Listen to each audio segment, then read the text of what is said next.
everyone, I haven't got a long video for you tonight, but I just want to give my opinions on Steve Gonzalez coming forward to talk to Brian Enton, and also his claims that Kaylee was trapped on the inside of the bed with Maddie.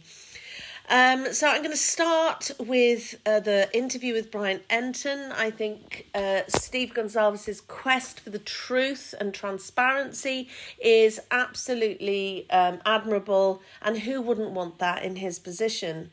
He wants cameras in the courtroom.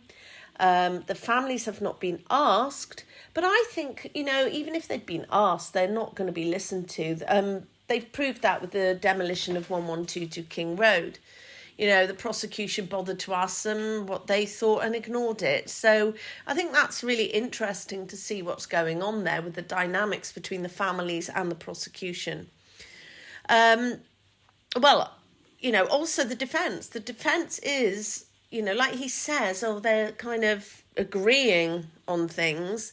And that is interesting. That is an interesting fact that the defence and prosecution have agreed on the demolition of the house. They are agreeing on the cameras and they've agreed on the gag order. Interesting.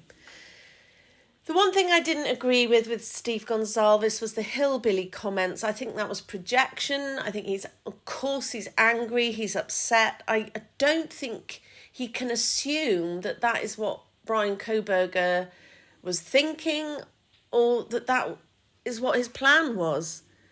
I think he's obviously read some of the job application or some of the email information that Brian sent to law enforcement when applying for this job. And yes, it can come across that Kohberger was slightly brash, maybe appeared a bit arrogant. But you think about it, when you sort your CV out, when you talk in a job interview, you have got to try and sell yourself. And it's a really fine line between selling yourself and appearing arrogant. And I have seriously found myself in that position, on plenty of occasions where I think I really want this job. I really want to prove myself and show them what my aim is, but I don't want to appear cocky. I'm sure I've got it wrong. I bet loads of us have. When you look at, I've got a post here, an article from the New York Post, which was published on January the 24th. It says here, Kohberger sent a gushing email to his local police chief in search of a job. Now, he was hoping to land a 3-year research assistant gig in public safety in early 2022. It was a great pleasure to meet with you today and share my thoughts and excitement regarding the research assistantship for public safety, Kohberger reportedly wrote shortly after they met on April the 12th. He allegedly got a report from Jenkins, who actually said, great to meet and talk to you as well. Now, it says here, the purpose of these positions is to support each agency through data management and analysis, and to position them for success when they seek external funding, according to a job description posted by the university. So it's still unclear whether Kohberger was offered the position, but he wrote an essay when he applied for the job, and in that essay he reportedly wrote that he had interest in assisting rural law enforcement agencies with how to better collect and analyse technological data in public safety operations. Now, that is the key that is making people kind of pin arrogance onto Kohberger. Now, I disagree. He has an interest in bettering what's currently happening. He's saying rural law enforcement agencies. He is from a rural area. He is not some New York, Chicago city boy. He wants to better the way things are done. He wants to help them with that. It's enthusiasm. It's when you apply for jobs, you have to kind of come across with what's your goal going to be. He might even have had questions that he answered. Why do you want this position? What is your aim? How would you like to improve our systems? I would guarantee that's what's happened. And when you read that, he has interest in assisting rural law enforcement agencies with how to better collect and analyse I can never say that. Technological data in public safety operations. I think that's where Steve Gonzalez is saying, oh, he thought he could come here and show us hillbillies, how best to do it. And that's really unfair, in my opinion. I think that has been something that has been discussed around him. I think he's thinking that was Kohberger's attitude, that he was going to show these hillbillies something. He's going to teach them a lesson. Based on what? So I disagree with that, Mr. Gonzalez. I'm sorry. I think that is projection. I understand the anger, the hurt, especially if you believe Kohberger is guilty. But I don't think we can go by a job application where you're trying to sell yourself that makes him, you can't say what was in Kohberger's mind. You can't say that. In my opinion, he's just trying to make himself look keen, interested, excited, enthusiastic. It's what we all do. If we really want a job, we trying to put ourselves out there. That's just my opinion, and I think that's where this whole hillbilly thing has come from. So now I'm going to talk about the really horrible, uncomfortable thought that Kaylee was trapped between Maddie and the wall. Now, what makes me think Steve thinks that is the positioning of Kaylee's body on the bed. So you would, try and picture this. It's horrible to think of, but Kaylee's woken up. The perpetrator is the other side of Maddie on the outside, and I would assume, I shouldn't, but I think Kaylee then, her only option was to scoot downwards towards the bottom of the bed.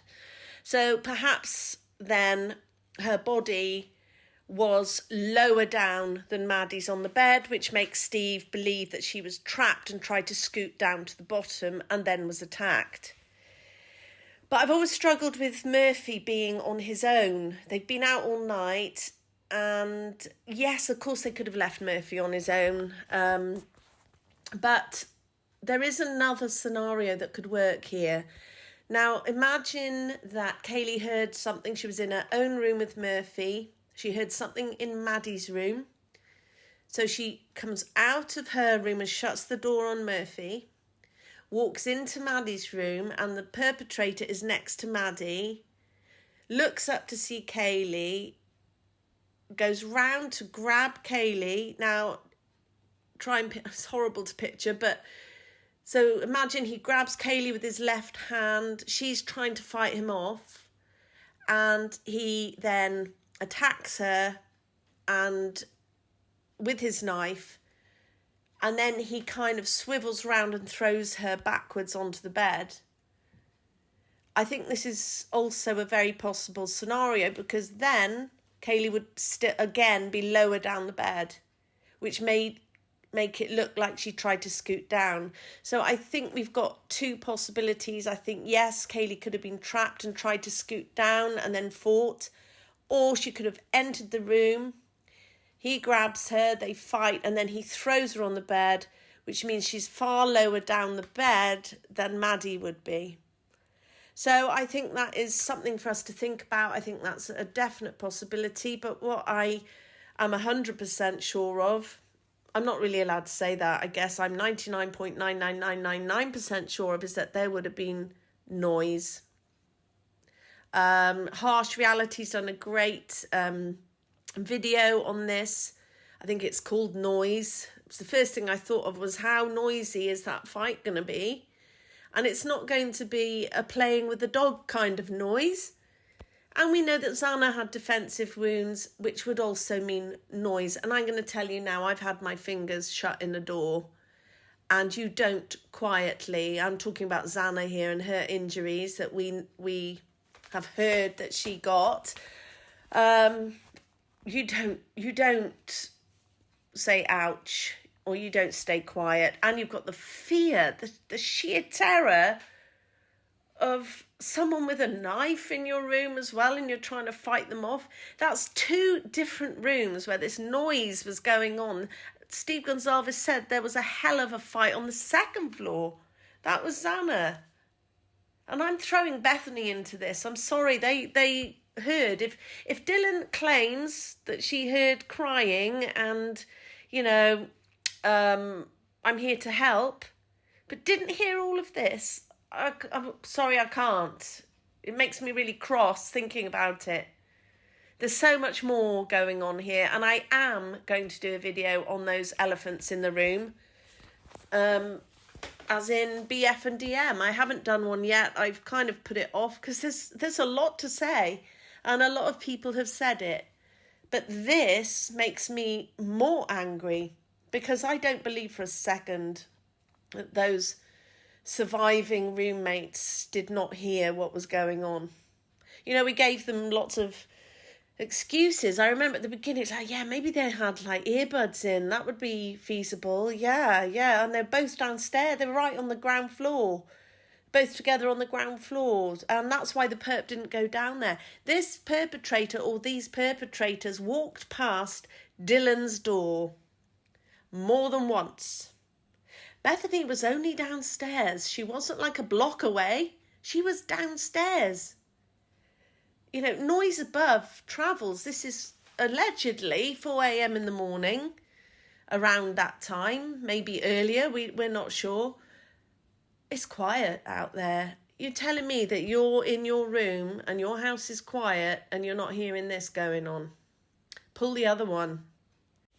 Thank you for watching. Thank you for listening. Please like, comment and subscribe, and I will see you very soon. Take care.